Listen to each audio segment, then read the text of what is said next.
Hey, welcome back guys. Today I'm going to show you something really cool.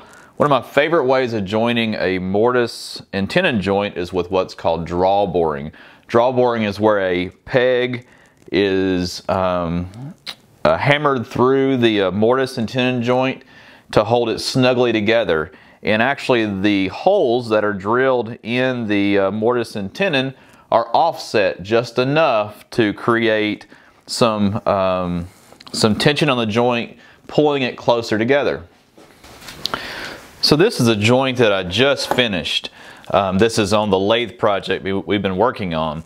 The upright leg has a tenon and the base has a mortise that houses the tenon, and then I've put these two pegs, these 5/8 of an inch pegs, into the joint, holding it very tight. By no means have I created a perfect joint, but by using draw boring, it made my joint actually tighter. In other words, it pulled the tenon down into the mortise just enough to tighten up the joint, and it really creates a very, very strong joint. The first time I used draw boring was when I built my timber frame sawhorses, and this was really the first project where I used a lot of mortise and tenon joinery. My joints were certainly not perfect in any way, and I used draw boring to pull the joints tighter together. And as you can see, these joints are pretty snug and there's very little gap between the two members. Now when I built these sawhorses, they were actually of green timbers, and that was maybe 3.5 years ago, and you see no gapping between the two members even after that amount of time. So by draw boring these two members together, it's continuing to hold those joints tightly together. There was no glue used when I built these timber frame sawhorses. So today I'm going to show you how to actually draw bore a joint together. So here is the member that has the mortise in it. We're going to go ahead and drill the holes for the draw bore peg in the base first, and then we will assemble the joint and then mark the position for the dowel holes in the tenon. So the first thing I'm going to do is just mark on each side of the base the position of the mortise, the outer edges of the mortise.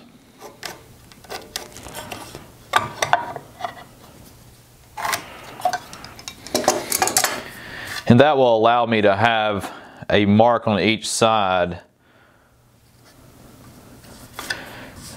so I can come down on each side of the mortise.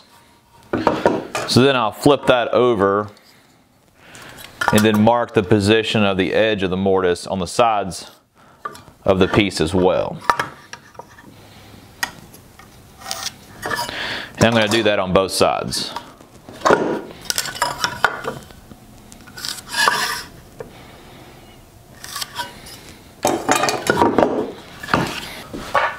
So for this project, I'm using an 1.5 inches as the distance my peg will be from the edge of the tenon, which this is where the tenon will be housed.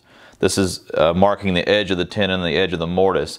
So I'm going to use my 1.5 inch chisel, timber framing chisel, just to mark the position of the peg on both sides.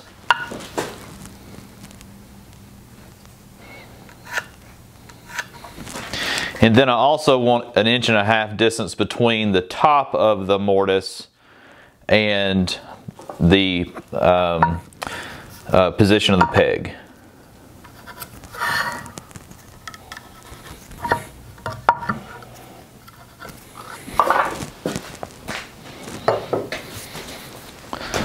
So this mark here is the position that we will drill the holes for the peg. I'm going to go ahead and do the same thing for the other side.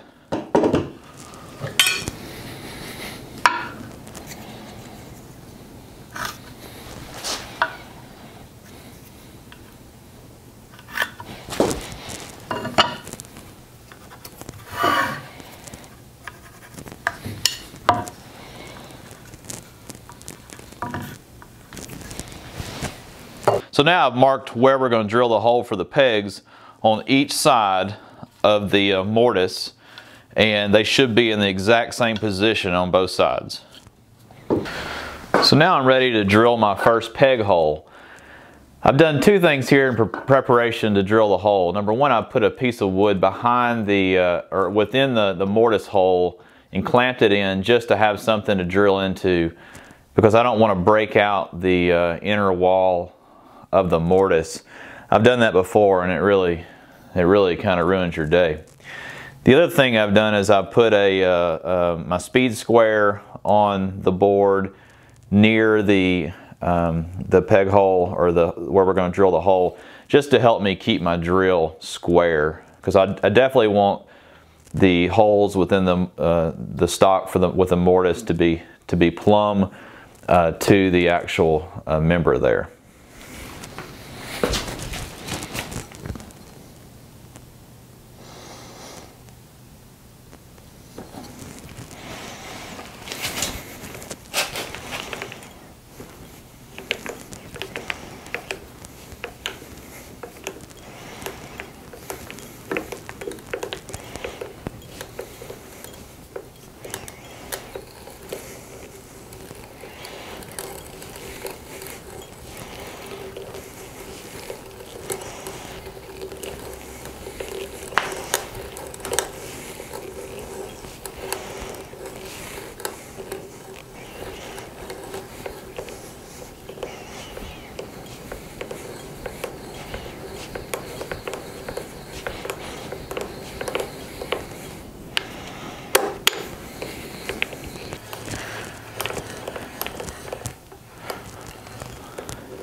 So there you can see the hole going through the mortise.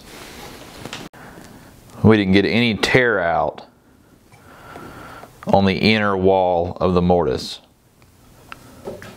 So I've got the position marked for the other side, and I went ahead and moved my angle or my speed square over, and I'll go ahead and attach my scrap block in to prevent tear out on the back wall. And we'll go ahead and drill this one as well.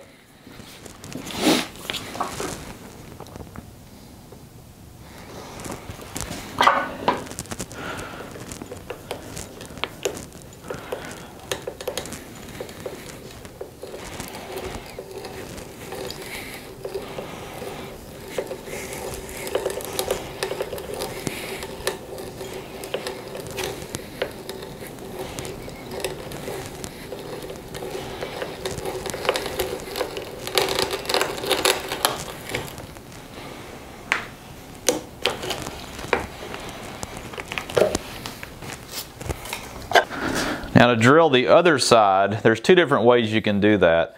You can just put your drill bit through the hole that you created and go ahead and drill all the way through, or you can spin your stock around and drill from the other side. I've done it both ways, and I don't know that one's better than the other. Today I'm going to spin it around and drill from the other side. But certainly you can do it however you prefer. I guess it may depend on how long your drill bit is. My bit is long enough to do that. The main thing is that you don't drill all the way through and then break out the face of your stock or your member you're working on. So if you do drill all the way through, just be sure you stop before you come all the way through and then spin it around and then drill from the other direction.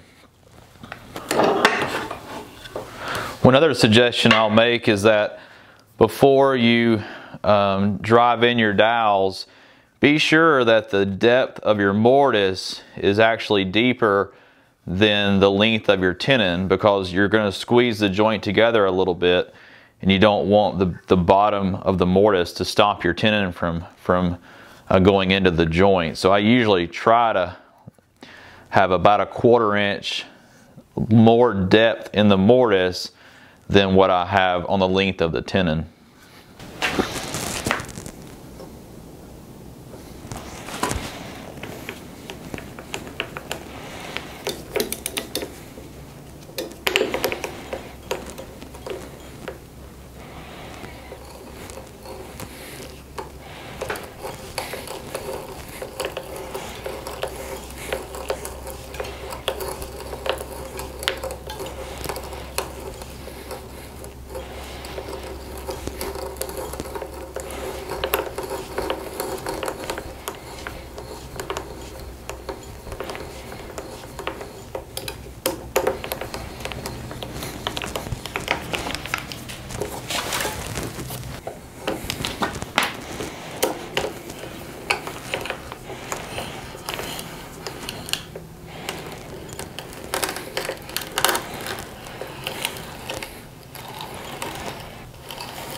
Okay, so we've got the 4 holes drilled, 1.5 inches from the edges of the tenon and 1.5 inches from the top of the mortise. So now the next step is to actually assemble the joint and then mark the position of the peg holes on the tenon.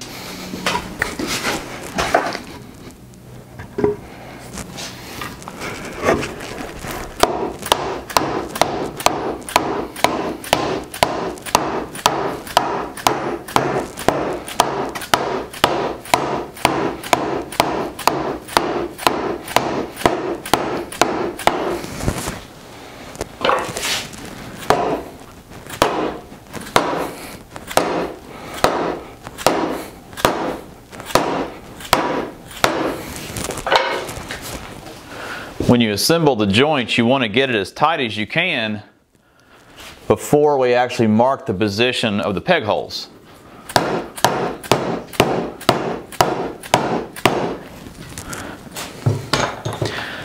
I can tell by the sound as I hammer the top that we're about as far down as we can get.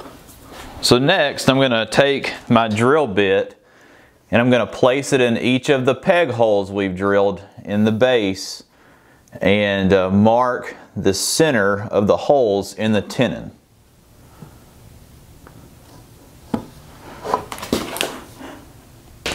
In addition to marking with the center of the drill bit, I'll take my pencil and highlight it as well, just to make sure it's easily visible once we pull the joint apart.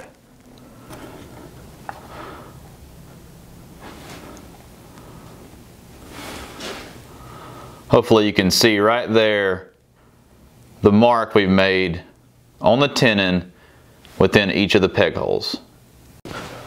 So I'm going to go ahead and spin it around and do the same thing on the other side. I just want to be careful not to dislodge the tenon from the mortise at all. It's very tight, so I don't think that's going to happen.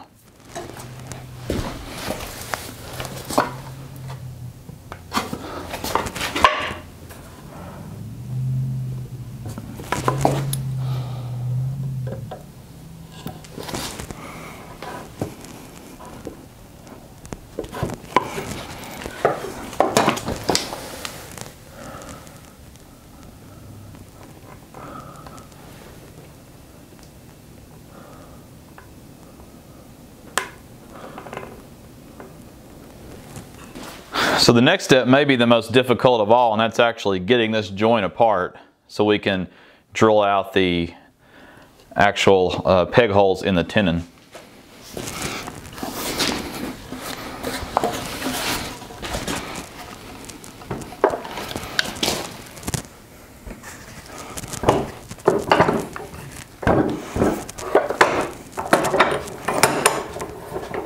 I've got the leg actually sitting on some scrap block. I didn't want that weight, all that weight on my bench vise. So now let's go ahead and see if we can get the joint apart.